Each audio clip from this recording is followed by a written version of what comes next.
कल्याण कृषि उत्पादक बाजार समिति में किसानों के लिए बनाए गए इमारतों पर अनधिकृत निर्माण का मामला सामने आया है। जानकारी के अनुसार इन इमारतों की टेरेस पर बिना किसी नगरपालिका अनुमति के शादी हॉल और होटल का निर्माण किया गया है। इस कदम ने न केवल किसानों में आक्रोश पैदा किया है, बल्कि समाज कार्यकर्ताओं ने भी इस पर चिंता व्यक्त की है। कल्याण कृषि उत्पादक बाजार समिति में किसानों के लिए आरक्षित इमारतों पर बिना अनुमति शादी हॉल और होटल बनाने का मामला सामने आया है। सामाजिक कार्यकर्ताओं का कहना है कि इससे सुरक्षा और जनहानि का खतरा बढ़ गया है और उन्होंने केडीएमसी से तोड़फोड़ कार्रवाई की मांग की है। सूत्रों के अनुसार कुछ लोग किसानों की जमीन का व्यापार भी कर रहे हैं। केडीएमसी के अतिरिक्त आयुक्त योगेश गोडसे ने मामले की गहन जांच और तुरंत कार्रवाई का आश्वासन दिया है। आणि ही एपीएमसीची ज्या 1984 साली 80 साली कृषी उत्पन्न बाजार समिती निर्मितीसाठी ही राज्य शासनाने परवानगी दिली होती।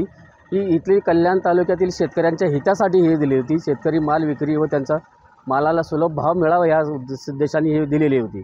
परंतु गेल्या वर्षीच्या त्या ह्या संचालक मंडळाने बेकायदेशीर लॉजिंग बोर्डिंग व हॉटेल यांना मॅरेज हॉलला परवानगी दिलेली आहे। याला कुठल्याही प्रकारचा राज्य शासन या पणन विभागाची मंजुरी नाही।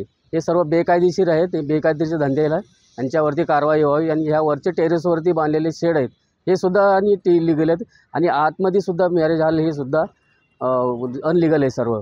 म्हणजे पणन संचालक त्या विषयावर मुख्यमंत्री, पणन मंत्री, पणन संचालक, DDR या सर्वांना मी तक्रार केली आणि अनलिगल ही कंस्ट्रक्शन एन्क्रोचमेंट करावं असं तोडावं म्हणून मी कल्याण महापालिका आयुक्तांना यांना पण तक्रार केलेली आहे।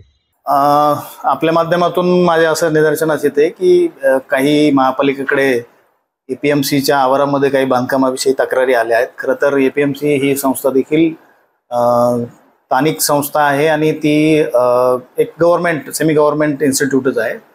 तर संस्थांनी किंवा अशा प्रकारच्या शासकीय बॉडींनी सर्व नियमाचं पालन करणंच अपेक्षित आहे। तर तसं काही व्हायोलेशन जर होत असेल तर निश्चित आम्ही ज्या काही तक्रारी प्राप्त आहे त्याची शहानिशा करू आणि त्या प्रकारे एपीएमसीला त्याची समज देऊ किंवा आवश्यकता पडली तर कारवाई करू। निश्चितच कसं आहे की कल्याण डोंबिवली महानगरपालिका ही नियोजन प्राधिकरण आहे आणि आमच्या हद्दीमध्ये जर काही बांधकाम होत असतील तर त्याला स्थानिक पालिकेची परवानगी आवश्यकच आहे। गव्हर्नमेंट इन्स्टिट्यूट असू द्या, रेल्वे असू द्या किंवा इतर काही ज्या काही शासकीय निमशासकीय संस्था आहेत त्या सर्वांनी स्थानिक प्राधिकरणाची परवानगी घेणं आवश्यक आहे आणि त्याप्रमाणे त्यांनी परवानगी घेणं अपेक्षित आहे। बघा, कायद्याने जे प्रोसिजर घालून दिलेली आहे त्याप्रमाणे कायदेशीर ज्या नियम आहेत ते नियम आणि बाबी तपासून त्यावर पुढचा निर्णय घेतला जाईल।